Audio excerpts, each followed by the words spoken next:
Welcome to another episode of Unwrapped. Yes! September edition. September edition. We're a little late this month, so let's hope we remember it all. You want to go first? Sure. I read all of these books for Dick Grayson. Yes. All of them. I could go into specifics, but they all kind of run together at this point. Which one was your favorite? Robin and Batman. Oh yeah, that is the best one. By Jeff Lemire and Dustin Nguyen was my favorite. Dark Victory is basically the same as Long Halloween. Mm-hmm. Robin Year One, it was fine. Yeah. This one, they're too young. Yeah. Original, sorry. It's good to First read, appearance. but... This one was okay, too modern. Mm-hmm. I really like this one. Heck yeah. And The Adventures, sure. Yeah. But this one was great. Yeah. Oh yeah, that's one of my favorites as well. It's a Robin story that features Batman. Heck yeah. So yeah. Yay! That's so much fun. Let's just start from the top and we'll go down. So I read, continuing with the Superman theme, Superman Red and Blue. So this is a bunch of short stories written by a bunch of people featuring red and blue art. And I know, right? Who to thunk? It has some amazing like art styles in it. One of my favorite ones is it starts off in black and white, and there's like this orb or this like entity that steals all the color, and then Superman, saves the day and all the color comes back. That's really cool. It features a ton of really awesome writers and artists, a lot of Dan Waters and Daniel Warren Johnson, all sorts of cool people. And it's just short little stories talking about how important Superman is. And I love that. This was absolutely delightful. I highly recommend if you just want a feel-good story about Superman. So, excellent. I love that. Yes. I read Allodynia, which was like I'm not going to call it a zine because it's a little bit bigger than a zine, but I got it at SPX. And Allodynia, I forgot what it means, but basically the main character does this medical experiment, and she's doing it to try to connect with her partner that has a chronic illness, and they experience pain through the medical test. And it's all about pain and how we perceive other people's pain. It was really interesting about the dynamics of their relationship too, and the format was cool because it's a cute little bound. I liked how they did that. That was a very interesting story. The art's cool too. Yeah. Mm-hmm. Very nice. Very nice. We'll continue with the Superman theme. I read Superman Lost. If you want a sad Superman story, this is great for you. So basically what happens is Lois and Clark are hanging out and Clark gets called away on Superman business. What is only 20 minutes for Lois Lane is 20 years for Superman. Oh, God. So he is essentially lost in space for 20 whole years before he returns home. But nobody else, it was only 20 minutes for people on Earth. It is absolutely distressing. But it's so good, and it's a different look at Superman and how he kind of like the less, how do you say it?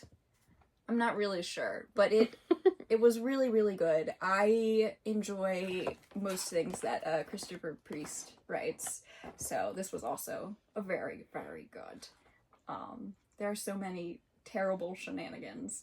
But he makes his way back in the end, so it's a really lovely ending. So I highly recommend checking out if you're also reading all of the Superman like I am. Okay, I read Wildcats. This was similar to like Animorphs, I would say. It's a group of girls from different backgrounds. They all go to the same boarding school, and they find out that they all have this magical, it's not an orb, but you said the word orb and that's stuck in my head. But it's like, oh my God, words are hard today, but okay. an amulet, maybe. It's like a necklace, and they are connected to a different cat. So like one's a panther, one's a jaguar, but and that's also related to their own culture. So that was really interesting. But they come together to save the day as cats. It was just a really fun story about culture and mythology. So it was a good time. Next, I read The New Gods by Ram V. I read this almost solely because it has Big Barda and Mr. Miracle in it. It's not all about them, but there is a really great scene, like one of my favorites in all comics ever, where Mr. Miracle Scott is writing this sad letter to Barda explaining why he has to go away, but that she should stay safe and take care of the baby. And then she finds out and absolutely destroys him. I think that is so wonderful. They are such a strong family. I adore them. So basically what this book is about is that a child was born who is destined to be a new god, and they're trying not to let this child fall into the wrong hands. Other than that, it's hard to understand what is going on because Ram V is a wonderful writer, but I don't think I'm smart enough for a lot of the things he writes. So the art is really cool though, so I feel like that often. Very nice. I read Sketchy Volume 1. This is a manga all about female skateboarders, and I love that throughout you get snippets. They look kind of like ads, newspaper articles about real female skateboarders that inspired this story, and the art is fun. I always wanted to be a skateboarder because I was in my Avril Lavigne era when I was in high school, and so this was really fun to read and reminisce about that life that I did not have. It's really good though. What you could have had. Not very graceful on a skateboard. It did not go well. Yeah, I could never do anything on wheels, unfortunately. I can't even ride a bike. Me so either.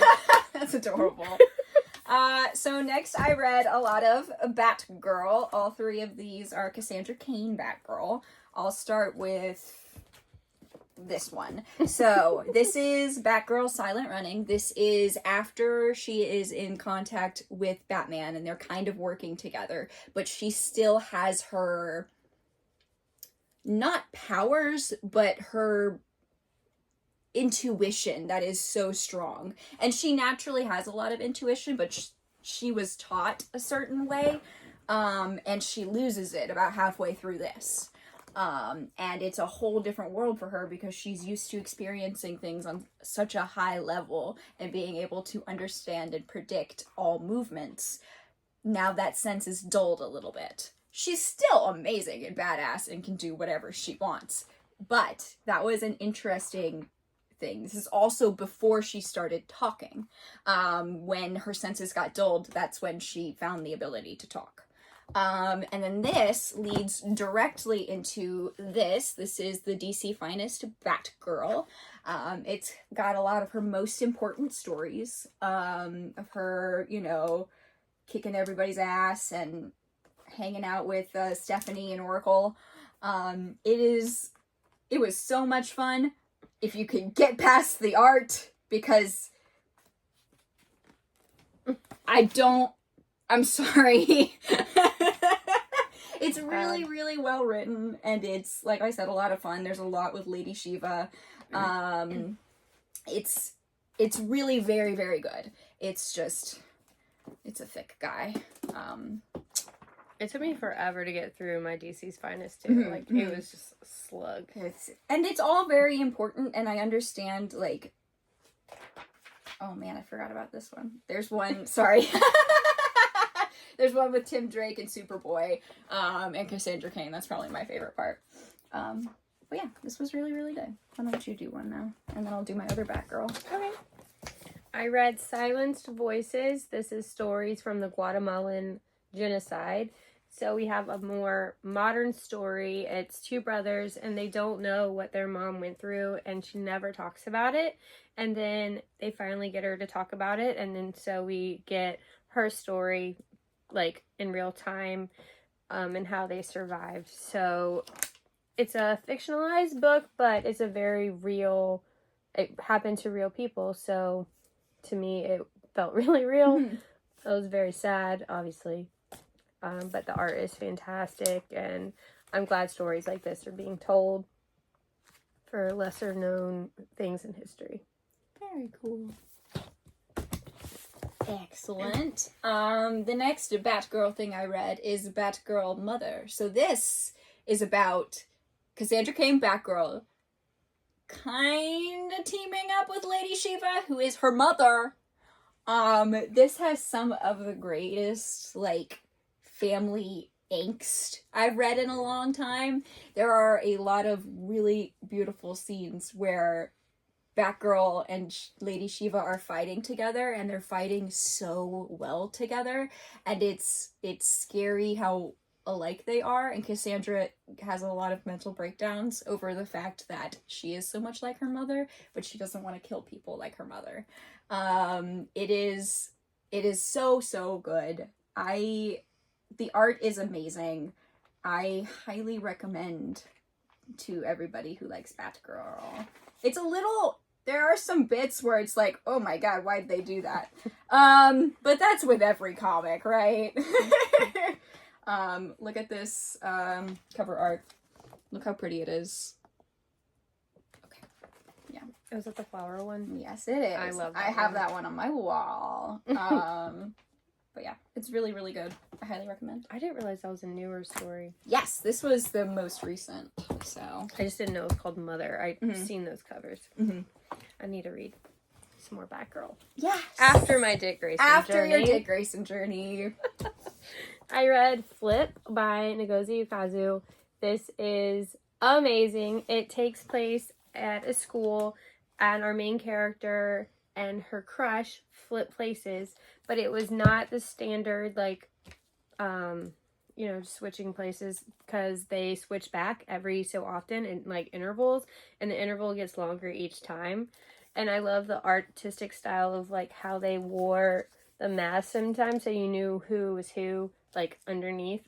And the true message is about self-love, and I love that so much, because you thought it was going to be a romance, but it's about self-love, not necessarily, like, your crush. But they do become friends, so that was really cool. That's awesome. And I just love Ngozi. Like, she's a wonderful human, and she put a lot of herself in this story, so that was, author's note, very important. Okay. Definitely need to read that. I'm very excited to read that one. So, I'll probably have words to say about it next month. The friends, like befriended Flip too, so it was fun to see, like, their friend group, but it was Flip and not what is her name? Oh my gosh, I don't even remember. Chi-Chi. It was Chi-Chi's friends and Flip hanging out. It was really funny. I love that. I'm so excited. Oh my god. Next I read Second Shift by Kit Anderson. I'm sorry. Jaclyn read this months ago, and I took it home and was like, I'm gonna read it, and then I never read it. But I sat down and I read it, and I love books like this, where nothing is as it seems, and the characters are kind of stuck in a place. They don't move forward, they don't move backward. But then, they start to question why they are in said place, and things happen. It reminded me kind of Planeta, which we read, months ago. Some time ago. It is absolutely amazing. It hurt my brain a little bit, but the art is gorgeous. And it's just a really interesting concept. I love existential stuff. Yes. So it's pretty amazing. You should read it. So this art print came with it. Oh, cute. That's awesome. I love it. So pretty. When we met Kit at SPX, Philip was like, so, who hurt you? And she's like, we don't have time to discuss this. You should come to my panel and ask this question. No. But yeah, someone clearly yeah, hurt her for her to write that story. Yes, it is intense. Oh my gosh, so good though. But so good. Highly recommend. Yeah. I read One Crazy Summer by Rita Williams Garcia. I didn't realize when I picked this up that it's actually an adaptation of a novel. And it's three sisters that spend their summer with their mom, who they have no relationship with. And they think they're going to go to Disneyland and have the best time, but their mom doesn't really care. They're kind of doing their own thing. Yeah, it was fine. I don't remember much else about it. But it just wasn't the summer that they hoped. They didn't get to spend time with their mom like they hoped. But they did get to learn about the Black Panther Party. They got to become activists in their own little way. Mm-hmm. So that was interesting to see. Yeah, it took place in like that time, which also didn't realize when I picked it up, but it was really good. Nice. Next, I read 8 Limbs by Stephanie Phillips. Philip has been on me to read this for a very, very long time now. And yeah, if Philip thinks I should read it, I need to not be, like, resistant to that, because he always recommends the greatest books ever. So this is about a woman who is I guess it's Muay Thai fighter. And she takes a break. She had won so many championships. She was the best at what she did, but she took a break and had a kid. And this is kind of her trying to go back to who she was while also trying to accept where she is now. She ends up fostering a young girl, who they have a really rocky relationship at first, but as our main character Joanna is the main character, and then Mari's the foster kid. And as they connect and like grow closer to one another, and it's a really lovely story. It is built upon very well. The art is great. Stephanie Phillips can do no wrong. So I've come to that conclusion as well. I read Millie of the Manor. This was adorable. So our main character, her name is not actually Millie. Her name is Amy, but she gets invited to a murder mystery themed birthday party, and her character's name is Millie. And Amy has really bad social anxiety, and she wants to make friends but doesn't know how to talk to them. And this was a great way of getting her out of her shell, because her mom basically made her go. Was like, you should go. You got invited to this party. You should go. And so being this other character really helped, because she was like, oh, if they don't like me, it's the character, not myself. And she got to help actually solve the murder, and it was a really cool experience, and seeing like her come out and actually make friends, and they liked her for her, so that was really cool. That's awesome. Yeah, it's adorable. That's so cute. We're getting into the ones that I'm not sure how much I'll have to say about them. So I read The Sheriff of Babylon by Mitch Gerards and Tom King. I'm sorry. It is a very good book. It is not for the faint of heart. It takes place in Baghdad in 2003. So there's a war going on. And God, I don't really know what to say about it. I feel like I do not have the words for it. It is very, very good, and I highly recommend you read it one time.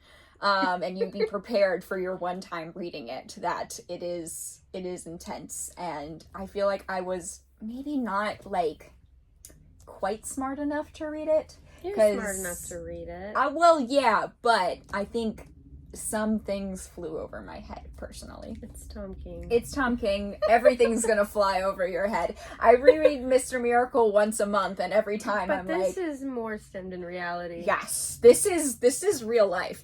Tom King was a counter-terrorist officer in the same time that this book takes place. So it's not based on a true story, But it's yeah, definitely. It's real. It's insane. I read it when it was coming out in single issue, so it's been a long time. Yeah. It's harsh. It is really, really harsh. So, I'll go ahead and talk about this one too. I read Danger and Other Unknown Risks by Ryan North and Erica Henderson.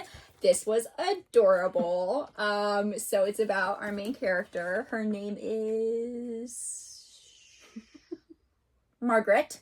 And, basically what happens is on midnight, June 1st, 2000, all of the world ended, basically. All of the technology went out of use. And everyone was living, like, in the dark. And, yeah, I read this, like, at the beginning of September, so it's a little bit. But then there's magic in the world. And so she and her grandfather spend her entire life preparing her to go on this mission, to have enough magic for her to go and find the final thing, or to bring back her mom, that kind of dealio. It obviously doesn't go great, and she meets a bunch of friends along the way, and she has a cute little dog that lives through the whole book. And good. Yes, exactly. It was really, really silly and sweet, and I thoroughly enjoyed it. It does get a really, like, existential and time travel-y at the end. I very much enjoyed it. So. When I think of Ryan North, I think of Squirrel Girl. Squirrel Girl, yeah. Okay. All right. I read Dan and Green Gables, which is a retelling of Anne of Green Gables. So Dan gets dropped off in Green Gables with his grandparents. His mom just dips. And he's also gay, so that's another spin to it. And I really liked that the friends he made and the closeness with the grandpa was not very nice and kind of homophobic, and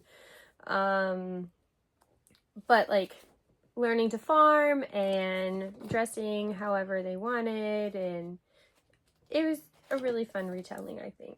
I've been meaning to read it. It looks super cute. Yeah, the art style is Very nice. Claudia. I've read some of their Babysitter's Club books. Oh, nice! But this does not have the same feel as that. That's good. But I love the little grandma. She's so cute. Aww. I love that. Yes. So in August, I read All Princesses Die Before Dawn. This is very much a moment in time kind of book. There is no real story. It is two boys who are swimming around in a pool, and they're spending their summer together. And they play a lot of mermaids. And it is frowned upon, the way that they are interacting. I don't think they quite understand why what they're doing could be considered, I guess, like, not correct by their parents. But it's a bigger book. But yeah, it was really, really good. Does it have to do with really Princess beautiful. Diana? I think vaguely, Okay. yes. I I'm pretty definitely sure got it that takes vibe. place like right after she dies. Okay. Yes. But it is gorgeous. The art is unique. And the way the characters interact is really, really lovely as well. And we kind of get a little backstory of the main kid's, like, sister and the things that she is going through as a young adult. And yeah, it is so, so sweet. And I would love it if you read it, please. And I also read this in August, but we didn't have our I copy read it this yet. month. So we're talking about it together. Mm-hmm. This Place Kills Me Ah! by Mariko Tamaki and Nicole Go. It is beautiful. Absolutely amazing. So it takes another boarding school. Mm-hmm. I think it takes place in like the 90s. Yes, because it never says specifically when it takes place, but there are references to, like, Stuff in the 90s and 80s. And there's so. no cell phones, I don't think. No. Mm-mm. That would change a lot of stories, I think. Yeah. But the school's putting on Romeo and Juliet, and the girl that plays Juliet, wounds up dead. So our main character here is trying to, in her own way, solve what happened to her. She's the last person to see her alive. And lots of secrets. Mm-hmm. Some I did not see coming. Yes. Yes. Some really insane stuff goes on in this book. Yeah. It was amazing. Of course it was amazing. Of course it was amazing. And the color palette is so pretty. Similar to Roaming, I would say. But yes. Very, very different. Very different, yeah. It was so good. I don't want to spoil anything. This yes, book you have because to it's all very, very important. So, but yes. So good. So freaking good. And your favorite of the month? My favorite of the month. So I read The Summer Hikaru Died. I have not really read a lot of manga recently just because I haven't been as interested in it. And then my boss was like, "Hey, do you want queer Junji Ito?" And I was like, yes! So this book is about the summer Hikaru died. What happens is Hikaru disappears. It's a stormy night. He literally falls off the face of the earth. He comes back a couple weeks later, and everybody just assumes it's him, and he was just lost in the woods for however long. But his best friend, Yoshiki, is skeptical. The Hikaru who came back is not the Hikaru he knew. In fact, this Hikaru is an entity that lives in the woods that the original Hikaru got lost in. And it is absolutely amazing. The interactions, the queer yearning, the strangely erotic scene in the locker room, it's phenomenal. The way bodies are presented as well is just gorgeous. You're selling me. Look at this. Look at this. It is stunning. It's also got an anime that I haven't read yet or watched yet.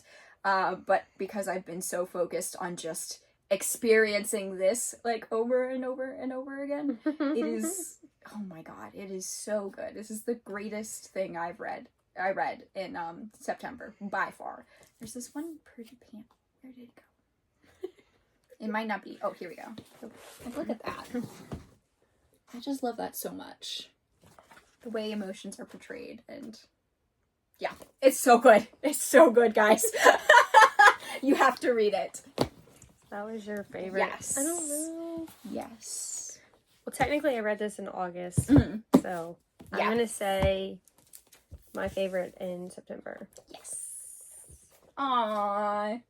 A lot of good stuff this month. I just wish I remembered it. It was a very insane month. I actually read a manga. What? And I actually read superheroes. So many superheroes. Well, all Dick Grayson, but mostly just one. But he's the most important one. So, precious child. I love him. I love him. Even when he has a mullet. Ugh, the mullet's pretty bad though. It's so bad. Look at it. Look at the little tail. No. Anyways. Very awesome. Very cool. Check out our favorite books. Yes, please. And let us know what you're reading. Exactly. What was your favorite thing you read in September? If you remember. And we'll see you next month. See you next month.